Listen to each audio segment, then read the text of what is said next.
Harry and Voldemort related? I mean, no, but sort of?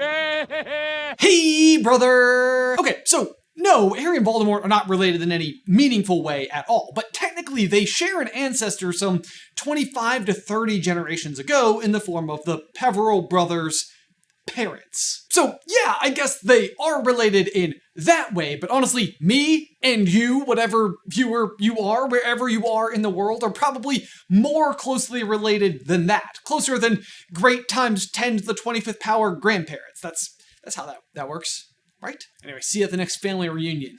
It's truly been too long. Not to worry, I'll bring my famous egg salad.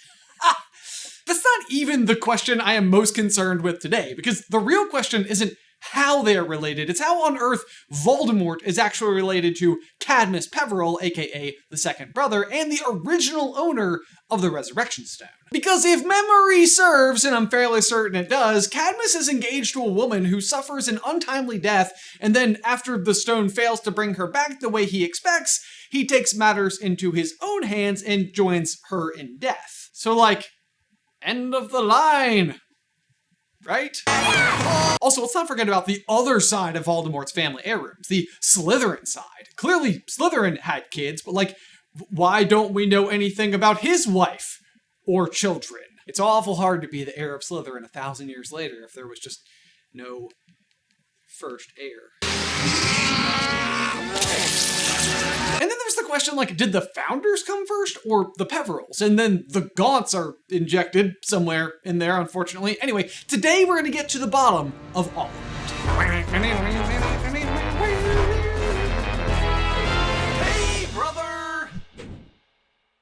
All of the confusion starts in Chapter 10 of Half-Blood Prince, the House of Gaunt, when Harry first encounters the Gaunts in the Pensive with Dumbledore, and Marvolo says this. See this? Know what it is? Know where it came from? Centuries it's been in our family. That's how far back we go. And pure blood all the way.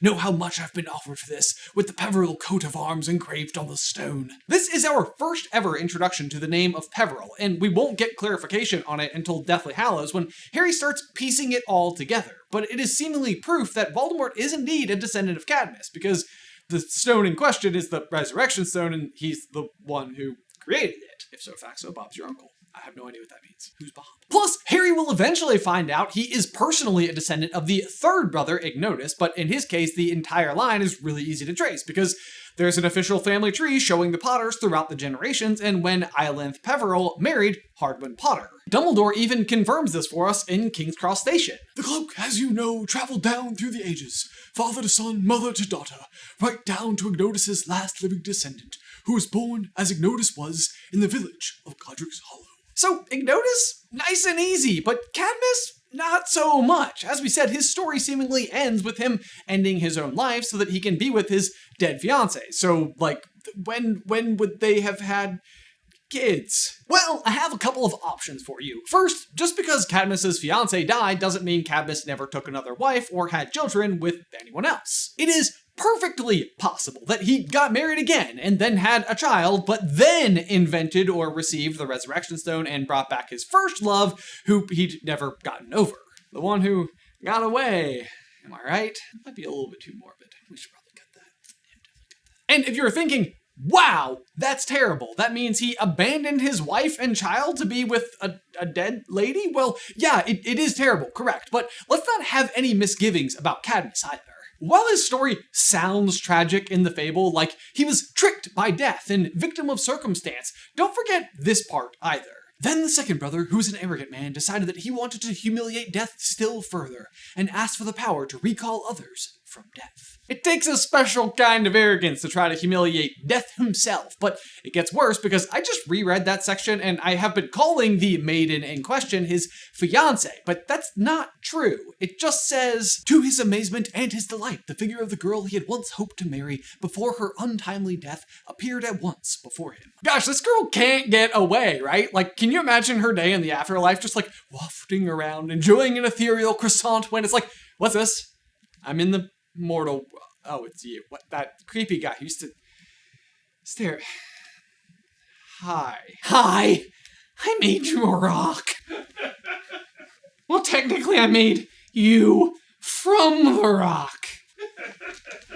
liking Cadmus less and less by the second. Although, come to think of it, this story seems way too similar to another story in Harry Potter.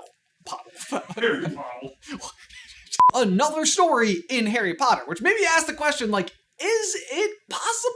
Like, stick with me. What other story sounds like that? A man wanting to marry a woman, but ending up taking his own life after her untimely death? Well, let me answer that question for you. Me, the Bloody Baron, and Helena Ravenclaw. Makes the theory sound better if you do the...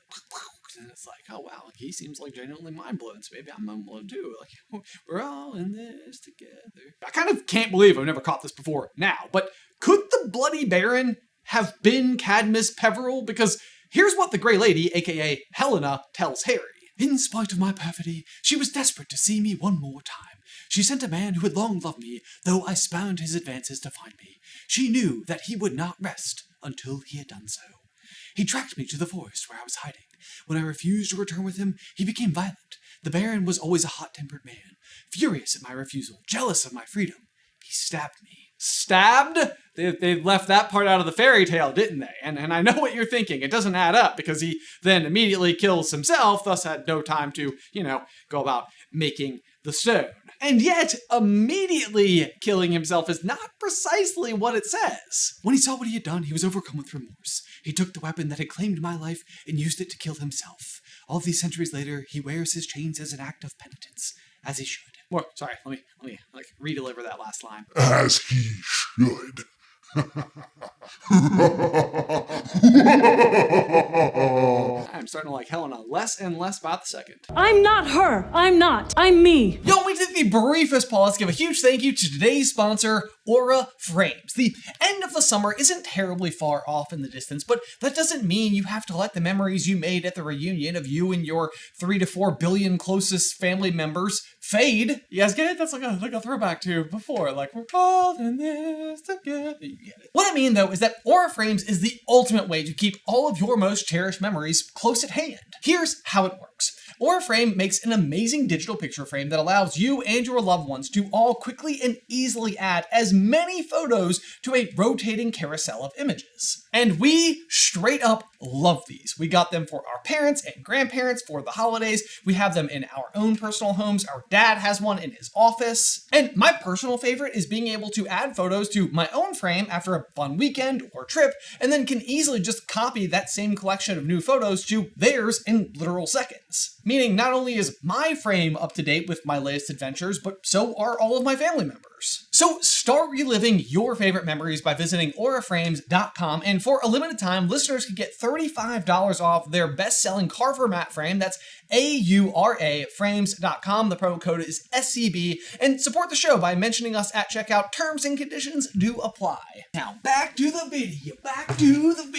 Hit the desk. But you see what I mean? Like, it sounds very Romeo and Juliet and sudden. Like, his death happened just minutes later, and yet the chains are important because if he wasn't wearing them when he died, he couldn't have them as a ghost, and there would be no reason for him to be wearing them when he found her. That suggests his actual death came later, maybe after he tried other ways of getting her back. I mean, she already came back as a ghost, so maybe he thought he could bring her back further? You imagine him at the bar, like with his buddies, he's like, now listen, fellas, she came back as a ghost. That's a sign, right? She wants me. Yeah? And all of his friends are like, bro, she is haunting you? That's not good. She wants me. By comparison, when Harry brings back his parents, they're more than ghosts, but decidedly still less than people. But of course, Harry is the master of the stone in a way that I don't think even Cadmus ever was, despite it being an object of his own creation. So maybe when he used it, he actually did summon back her ghost and never released it, which, when you say it like that, it sounds way more tragic. I know what he's done! But that would explain why he chose to be a ghost too and wear his permanent penitence. That also means that Cadmus, more commonly known as the Bloody Baron, would have been a student of Salazar Slytherin himself, and even that tracks as the Peverells were purebloods, which we can confirm because James was a pureblood. If you just even look at the way that he's dressed, like, that's totally a Baron, right?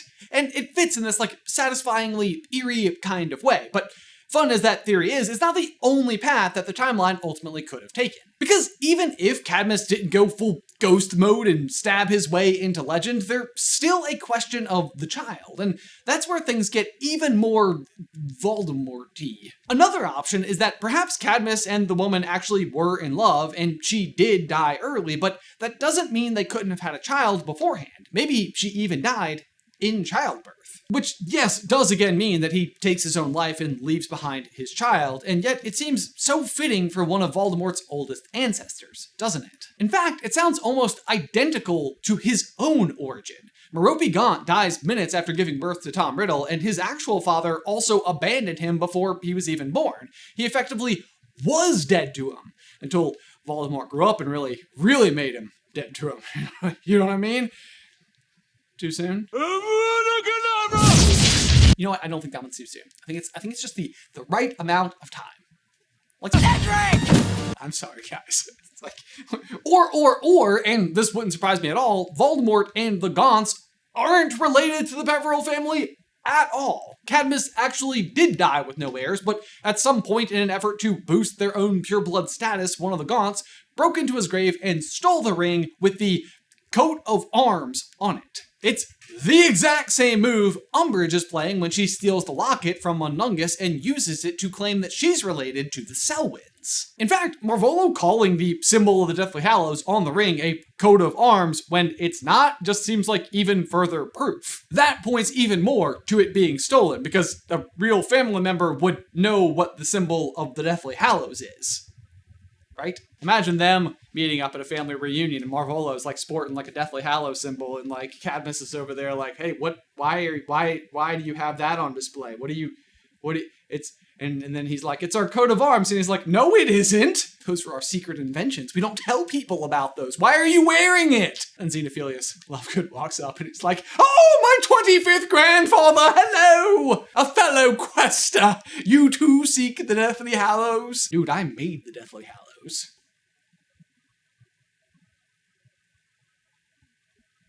That was audible silence for the captioner. Which is not to say that Marvolo is aware of any of that at all. I'm sure deep in his soul that he believes 100% that he is a descendant of the Peverells. And I guess maybe he is. It just seems like maybe of the other Gaunts would know how the ring worked or about the coat of arms things. You know? Just say it. On the other hand, we can for sure be safe in our knowledge that Voldemort is related to Slytherin because he, in fact, can talk to snakes. That one has kind of like a whole, like, tell. But it does beg the very important question, who was his wife? Who were his kids? I've personally always assumed that Slytherin's locket must have had something to do with her at some point. I mean, that's typically what lockets are used for, right? Like pictures of loved ones hangs close to the heart. Could she have been killed by muggles of the age who hated magic, and that's why he's so intent on only teaching purebloods? A misguided precaution based upon real personal trauma. It's a sticky situation, but you'd like to think that given plentiful resources and a supportive community, he could have risen above and apologized rather than being like excommunicated from the very thing that he founded. Hogwarts. And if he left the school, would his kid or kids keep going to Hogwarts, or would he just teach them personally, which was basically his job at the school anyway? Obviously, they eventually start going back because we know other generations of Gaunts do end up there. On the other hand, one of his other descendants, Isolt Sire, goes on to found a whole different wizarding school, Ilvermorny, in America. A school that is literally built around a tree that grew from Salazar Slytherin's buried wand. Come on. But the truth in Slytherin's story is far and away the thing that I am most interested in seeing in the wizarding world. Like, so look, HBO, whenever you're done with the whole reboot thing in like 7 years or whatever, can we please do that next? Please. Sadly, we will likely never know the actual specifics of Cadmus's true bloodline, but I'd love to know what you guys think. Are the Gaunts just faking the entire thing, or did Cadmus's child have just as tragic a beginning as Voldemort himself? Either way you slice it, Voldemort's story seems to echo Cadmus's love-lost parents and the arrogance who try to cheat death, and in this way it almost seems like the recipe that ultimately produces Voldemort was cooking for quite some time. And the same is then true for Harry, the descendant of the third brother. One descendant seeking power over death, and the other accepting it. But that's all from me for today. Say hi to your great 25th grandparents for me. I'm probably related to them too. Man, how angry is Voldemort going to be when he realizes that, like, the Dursleys are also probably descended from Cadmus Peverell? Justice. That sucks.